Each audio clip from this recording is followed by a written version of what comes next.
사랑하는 여러분들이 혹시 이런 생각을, 이런 상상은 아마 안 해보셨을 거예요. 근데 만약에 혹시 여러분들이, 그럴 일은 없겠지만 혹시나도 여러분들이 여기 그림 안에 있는 죄수복 그림이 있잖아요. 수강번호 2723번.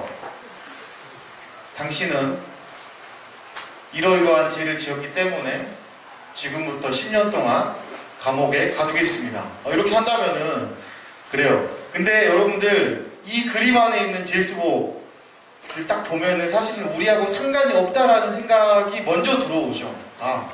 나는 이렇게 큰 죄악을 저지를 일이 없어요, 목사님. 저 얼마나 나름대로 정결하고 깨끗하게 살아가는데요. 저 얼마나 착하게 살아가는데요. 근데 우리 친구들, 사실은 우리가 물론 죄수복을 입을 일이 없겠죠. 우리는 나 자신은 죄를 짓고 싶지 않은데 불의의 사고로 우리가 감옥에 갈 수도 있어요. 목사님이 아는 친구 중에 한 명이 정말로 마음속으로 뜻하지 않게 사고를 냈습니다. 자동차 사고를 내고 감옥에 갇혀 있었던 적이 있었어요. 펑펑 우는 모습들을 봤는데, 내가 사실은 아무리 잘해도 감옥에 갈 수 있다라는 여지가 있다라고 하는 거예요. 근데 우리는 나름대로 이런 생각들을 갖죠. 나는요, 죄인이 아니거든요. 내가 왜 죄수복을 입고 내가 왜 감옥에 가야 돼요? 저 나름대로 얼마나 깨끗하게 살고 정결하게 살고 착하게 사는데 제가 왜 이런 끔찍한 생각을 하면서 살아야 돼요? 라고 생각을 할 수도 있겠지만, 여러분들, 우리에게 일어날 가능성이 충분히 있는 거예요. 근데 사실은 성경은 우리 인간에 대해서, 성경은 우리 사람에 대해서, 성경은 정확하게 누구를 바라보라라고 하냐면은, 성경은 정확하게 우리 자신을 바라보라라고 해요. 너 어떤 자인지, 네가 하나님 앞에서 어떤 자인지, 네가 하나님 앞에서 어떤 사람인지 성경은 정확하게 나 자신을 먼저 바라보라라고 하면서, 성경이 우리에게 뭐라고 먼저 판결을 내렸냐면은, 너희들은 모두 다 영적인 죄인이다라고 그렇게 말하고 있습니다. 여러분들, 혹시나 나 스스로가 나를 생각해 봤을 때 저는 죄인이 아닙니다 라고 하는 친구 한번 흔들어 볼까요? 저는 죄가 없어요. 저 깨끗해요. 저 정결해요. 제가 얼마나 훌륭한 삶을 살아가고 있는데요 라고 할 수 있는데, 사실 그런 사람이 있어요. 목사님이 볼 때도 저 사람은 법 없이도 살 사람, 정말로 법률적으로 도덕적으로 깨끗하게 살아가는 사람들이 우리 주위에 보면 있어요. 진짜 저 사람 본받을만 하다. 근데 여러분들, 사실 그 어떤 사람이다 라고 해도 우리 안에 죄가 없을 수는 없거든요. 사실 오늘 우리가 24시간이다 라고 하는 시간을 살아가는데, 우리가 오늘 하루에 지을 수 있는 죄가 몇 가지 정도가 될까요? 성경에서는 마음속으로 짓는 죄도 죄라고 하고요, 우리의 입술을 통해서도 짓는 죄를 죄라고 하고요, 우리의 행동으로도 짓는 죄를 죄라고 하는 거예요. 자, 근데 우리가 우리 마음속에 오늘 하루 주일임에도 불구하고 나쁜 생각한단 말이에요. 미워하는 생각한단 말이에요. 이것도 죄가 되고요, 나는 그러기 싫은데 나도 모르게 내 입술을 통해서 친구에게 상처를 줘요. 가슴을 아프게 하는 적이 있단 말이에요. 자, 우리가 하루에 3가지씩만 죄를 진다라고 해볼까요? 아니, 3가지가 아니라 1가지씩만 죄를 진다라고 해봐요. 입술의 죄든 행동의 죄든 마음의 죄든 우리가 하루에 1가지씩 죄를 진다라고 하면은 1년이면요 365가지의 죄를 짓고 살아가요. 우리는 10년이 되고요, 요즘은 과학시대가 발달했기 때문에 100년 정도 산다라고 하죠. 100년이라는 시간 동안에 우리가 얼만큼 많은 죄를 짓고 살아갈까요?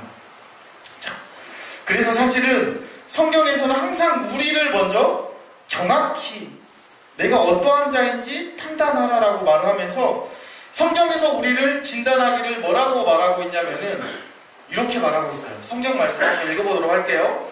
로마서 3장 10절 말씀입니다. 자, 큰 소리로 다 같이 한번 읽어보도록 하겠습니다. 시작! 기록된 바 의인은 없나니 하나도 없으며. 사도 바울이 한 말입니다. 사도 바울이 이렇게 고백했어요. 사도 바울이 영적인 깨우침을 얻고 하나님을 만나고 예수 그리스도를 영접하고 난 뒤에 사도 바울에게 온 가장 큰 영적인 깨달음이 무엇이었냐면은 내가 영적인 괴물이구나. 성경에서는 사도 바울이 이렇게 표현해요. 괴수라라고. 죄인 중에 괴수라라고. 사도 바울이 사실은 은혜를 조금만 받았을 때 자기를 뭐라고 표현하냐면요, 나는 하나님 앞에서 지극히 작은 자입니다 했거든요. 근데 사도 바울이 나중에 예수님을 인격적으로 만나고 난 뒤에, 예수님을 정말로 마음속으로 받아들이고 난 뒤에 사도 바울이 완전히 인생이 뒤틀리거든요. 완전히 뒤집어지거든요. 그러면서 하나님의 은혜를 모두 다 몸소 체험하고 나서는 처음에 조금 은혜를 받았을 때는 자기를 이렇게 표현하는 거예요. 나는 지극히 작은 자입니다 라고 표현하는데, 예수님을 만나고 하나님 앞에 서보니까, 그 거룩하고 밝은 빛 앞에 있는 예수 그리스도 앞에 서보니까 자기가 하나님 앞에서 괴물인 거예요. 괴물.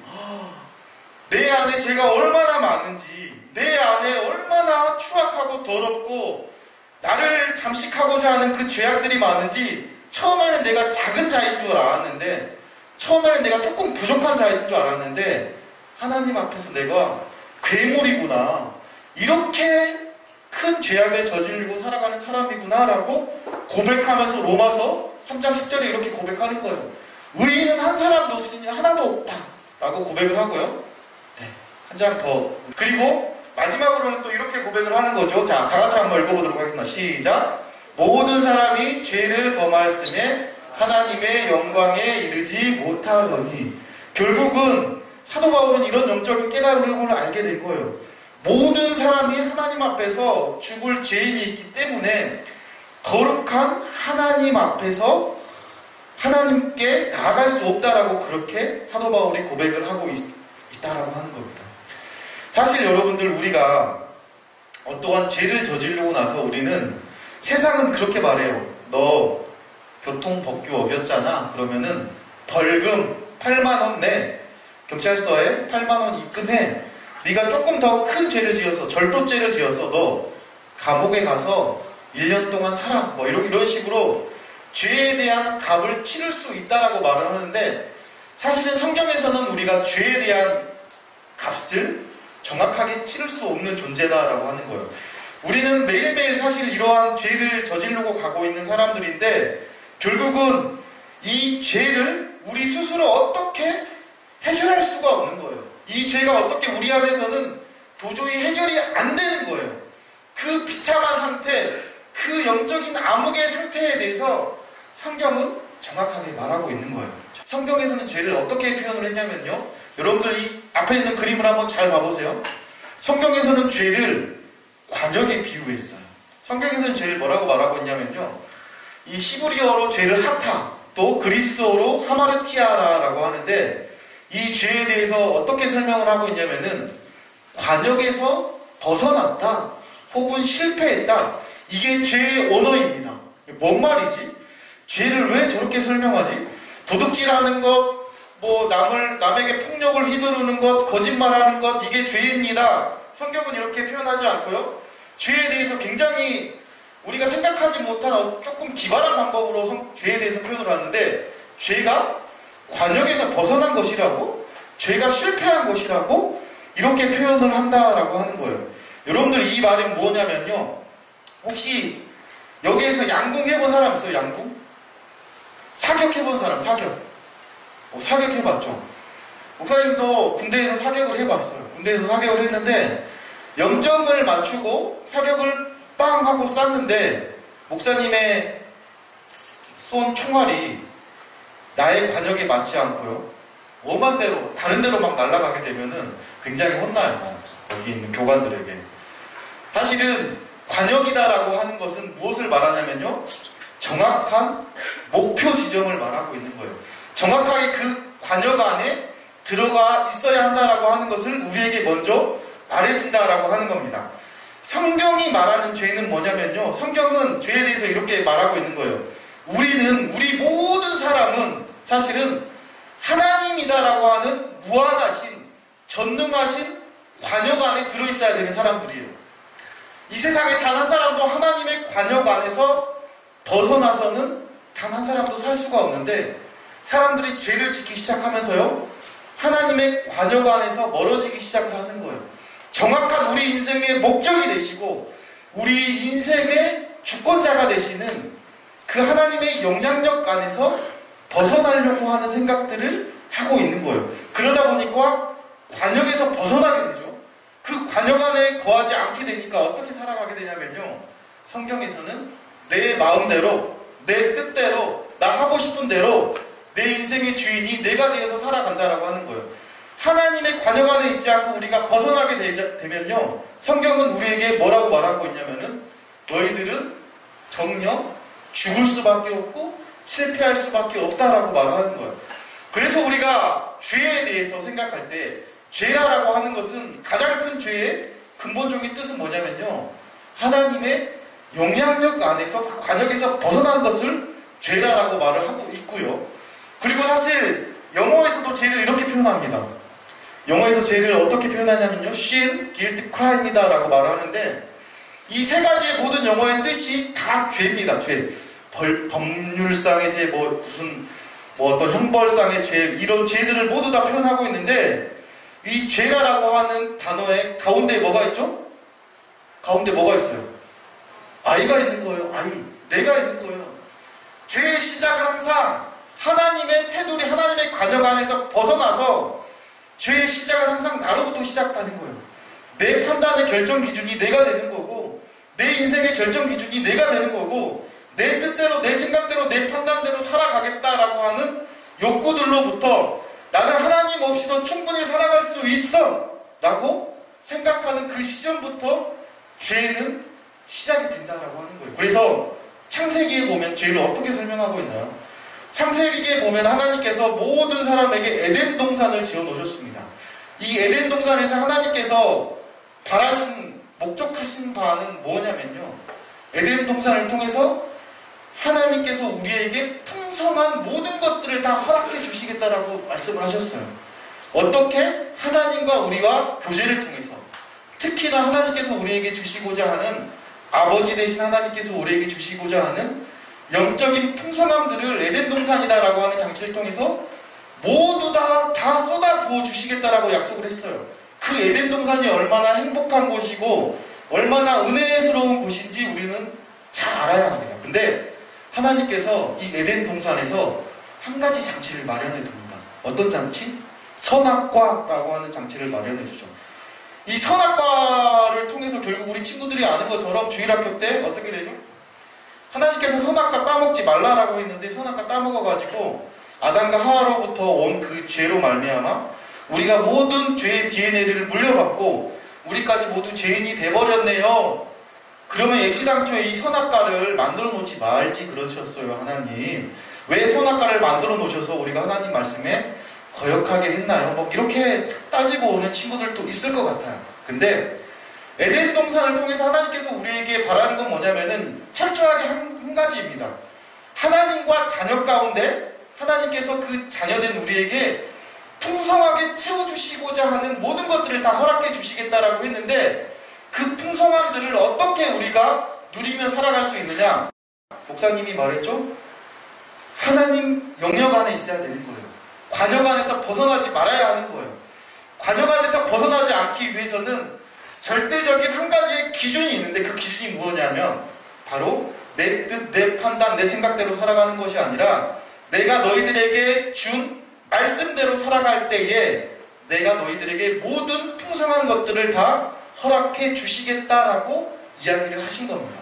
근데 내가 너희들에게 모든 풍성한 것들을 다 허락해 줄 건데 너희들이 나의 말씀을 따라 살지 않으면 너희들이 어떻게 살아야 하는지의 목적도 잊어버리고 비전도 잊어버리고 관역에서 벗어난 삶을 살아 나아가게 될 텐데 결국은 너희가 나의 곁을 떠나서 죽어버릴 수밖에 없다라고 성경은 무서운 선포를 내리고 있는 거예요. 그래서 성경에서 말하고 있는 사도 바울이 고백한 의인은 없나니 하나도 없다라는 이 고백 가운데 이 절망적인 영적인 이 죄인된 상태에 있는 우리 가운데 사실은 한 가지를 계속적으로 말하고 있는 거죠. 하나님께서 너희들 다시금 그 하나님 품으로 하나님 안으로 관역 안으로 들어와서 내가 너희들에게 허락하는 영적인 풍성함을 누리고 살으라라고 하나님께서 계속적으로 우리에게 말해주고 있는 겁니다. 그래서 결국 이 죄의 값을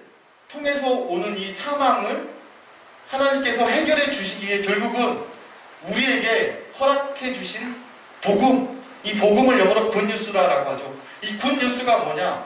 바로 우리의 죄를 해결해 주시기 위해 오신 예수 그리스도께서 우리는 지금 관역에서 벗어나 있지만, 우리는 지금 하나님 품 안에서 벗어나 있지만 거룩한 하나님과 죄인된 우리가 섞일 수 없이 분리되어 있는 상태에 있지만 예수님께서 우리에게 오심으로 말미암아 분리된 그 사이를 이어주시고 다시금 그 죄의 문제를 확실하게 해결해 주신다라고 말씀해 주고 있다라고 하는 겁니다. 네, 그래서 사실은 우리가 이번 수련회 때 굉장히 많은 은혜들을 받았거든요.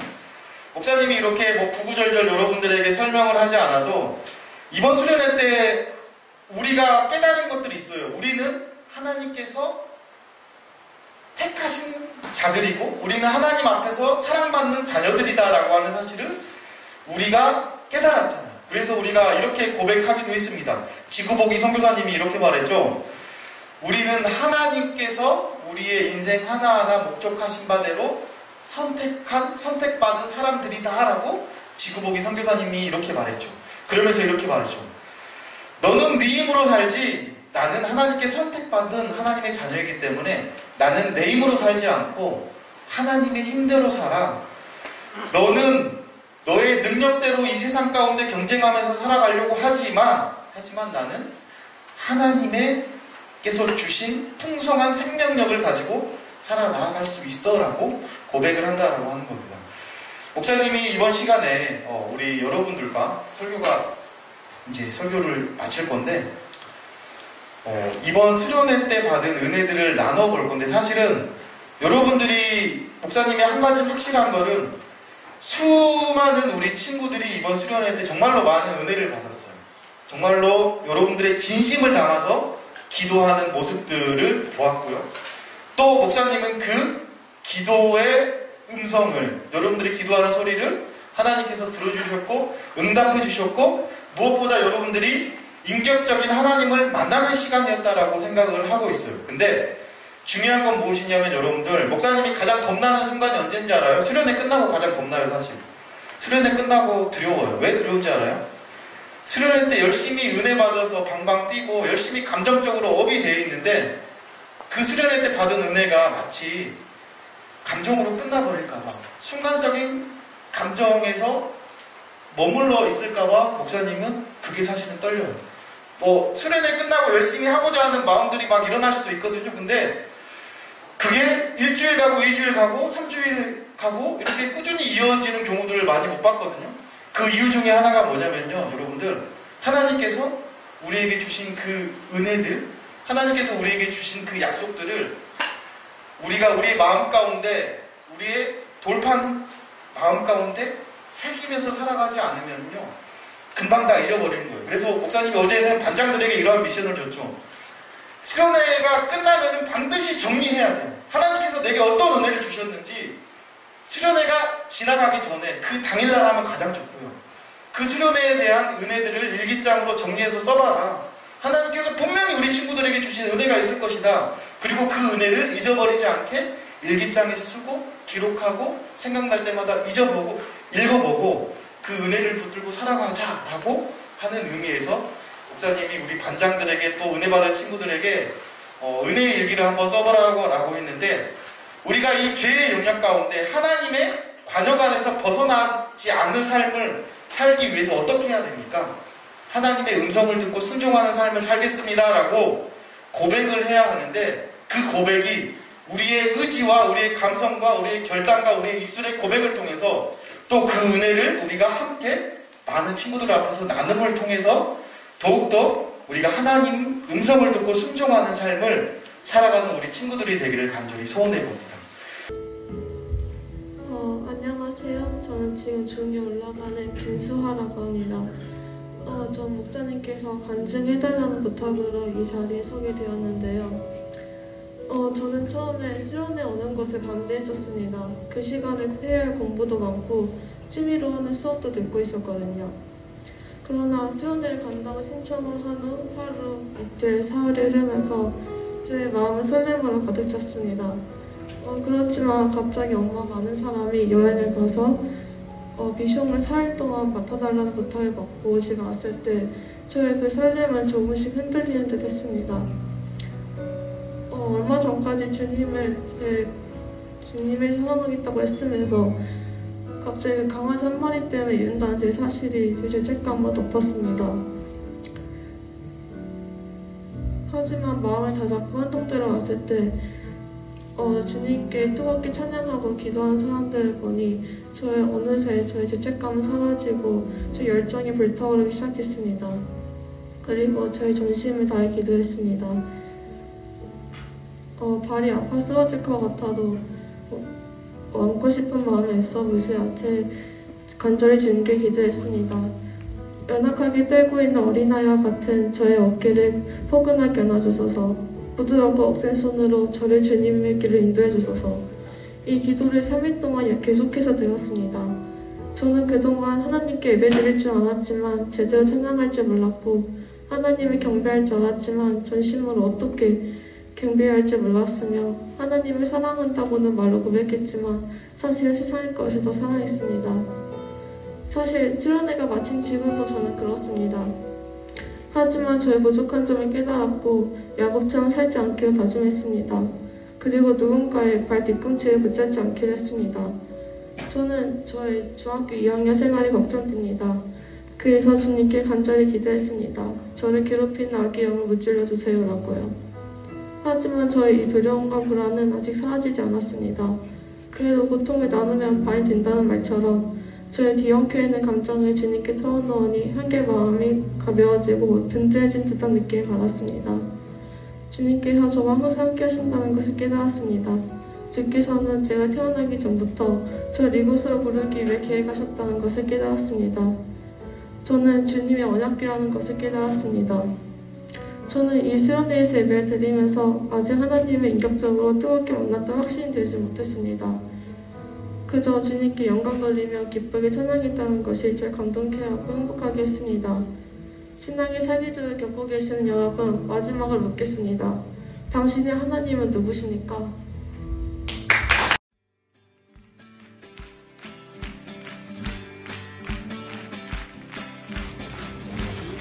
표정을 한번 봐야겠어. 한번 보여줄게. 첫 번째 예배를 드리고 가고 있는 우리 친구들의 얼굴 모습이 굉장히 밝고 즐겁습니다. 특히 우리 성은이 얼굴이 즐겁습니다. 이번 수련회 때 기대하는 게 있나요? 네, 하나님의 은혜가 충만하게. 영희나 인터뷰 한번 하겠습니다. 영희 이번 수련회 때 기대하는 게 있나요? 하나님의 은혜를 더 만나고 기도 많이 하면서 그동안 가지고 있는 걱정이나 염려도 다 내려놓고 하나님을 더 알아가는 게 원해요. 아멘. 화이팅. 인터뷰 좀 하겠습니다. 인터뷰 좀 하겠습니다. 은혜 받을 자신 있나요? 네. 좀 더 구체적으로 대답을 해주세요.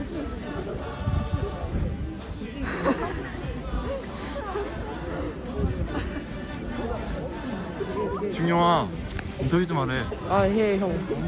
오기 싫었는데. 저희는 지금 첫 번째 예배 드려 가는 중이에요. 저희는 지금 첫 번째 예배 드려 가는 중입니다, 지금 여러분들. 게임하고 있는 건가요, 지금? 저기요. 예. 게임하고 있는 거예요, 지금? 아, 예, 아주 재밌지. 얘도 지금 진짜 맞다. 네, 이런 데서는 이걸 해야 돼요.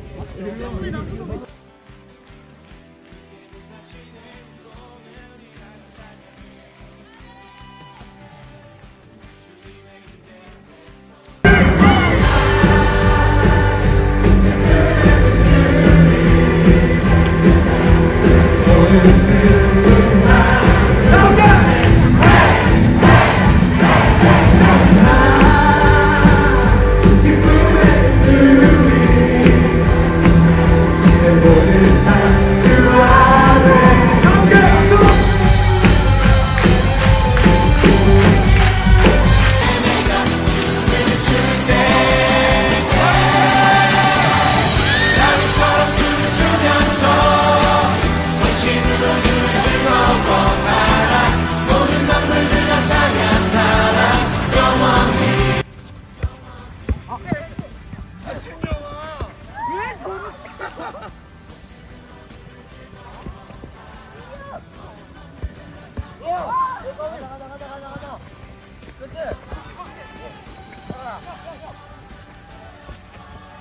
기다려 이제 슈팅. 와!